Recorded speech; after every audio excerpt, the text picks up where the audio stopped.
Hello guys, ಇದು Sunday mini vlog ಆಗಿರುತ್ತೆ. Sunday ಬೆಳಗ್ಗೆನೇ ಎದ್ಬಿಟ್ಟು ಫ್ರೆಶ್ ಅಪ್ ಆಗಿಬಿಟ್ಟು ನಾವು ನಮ್ಮ ಮನೆಯ ಪಕ್ಕದಲ್ಲೇ ಇರುವಂಥ ಒಂದು ನರ್ಸರಿಗೆ ಬಂದ್ವಿ. ನನಗಂತೂ ಒಂದಷ್ಟು ಇಂಡೋರ್ ಪ್ಲ್ಯಾಂಟ್ಸ್ಗಳು ಬೇಕಾಗಿತ್ತು. ಇವ್ರ ಹತ್ರ ಅಂತೂ ತುಂಬ ವೆರೈಟೀಸ್ ಆಫ್ ಇಂಡೋರ್ ಪ್ಲ್ಯಾಂಟ್ಸ್ಗಳೆಲ್ಲ ಇತ್ತು.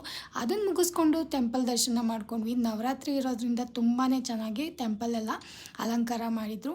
ಅಲ್ಲೇ ಪಕ್ಕದಲ್ಲಿರುವಂಥ ಇಂಡಿಯನ್ ರೆಸ್ಟೋರೆಂಟಲ್ಲಿ ನಾವು ಊಟನೂ ಕೂಡ ಮಾಡ್ಕೊಂಡ್ವಿ. ತುಂಬ ದಿನಗಳಾಗಿತ್ತು ಈ ಥರ ಊಟ ಮಾಡಿ. ದೋಸೆ, ಪಲಾವು, ಬೋಂಡ, ಬಜ್ಜಿ, ನಮಗೆ ಏನೇನು ಇಷ್ಟ ಇತ್ತು ಎಲ್ಲದನ್ನು ಆರ್ಡ್ರ್ ಮಾಡಿಕೊಂಡು ತಿಂದ್ಬಿಟ್ವಿ. ಸೊ ಇವತ್ತು ಊಟ ಮುಗಿದ ಮೇಲೆ ನಾವು ಗೋಲ್ಡ್ ಜ್ಯುವೆಲ್ಲರಿ ಪರ್ಚೇಸ್ ಮಾಡೋಣ ಅಂತೇಳಿ ಪ್ಲ್ಯಾನ್ ಮಾಡ್ಕೊಂಡ್ವಿ. ನಾನು ಒಂದಷ್ಟು ದಿನದಿಂದ ಇಯರಿಂಗ್ಸ್ನ ನೋಡಬೇಕು ಅಂತ ಇದ್ದೆ.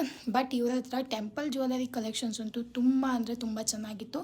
ಇವ್ರ ಹತ್ರ ಡಿಸೈನ್ನ ನಾನು ಒಂದಷ್ಟು ಫೋಟೋ ಕೂಡ ತಗೊಂಡೆ. ನೆಕ್ಸ್ಟ್ ಟೈಮ್ ಏನಾದರೂ ಮಾಡ್ಸೋಕ್ಕೆ ಬೇಕಾಗ್ಬೋದು ಅಂತ ಹೇಳಿ ಫುಲ್ ವ್ಲಾಗನ್ನು ವೀಡಿಯೋದಲ್ಲಿ ಅಪ್ಲೋಡ್ ಮಾಡಿದ್ದೀನಿ. ತಪ್ಪದೇನೆ ಫುಲ್ ವ್ಲಾಗನ್ನು ನೋಡಿ, ನಿಮಗೂ ಕೂಡ ಇಷ್ಟ ಆಗ್ಬೋದು.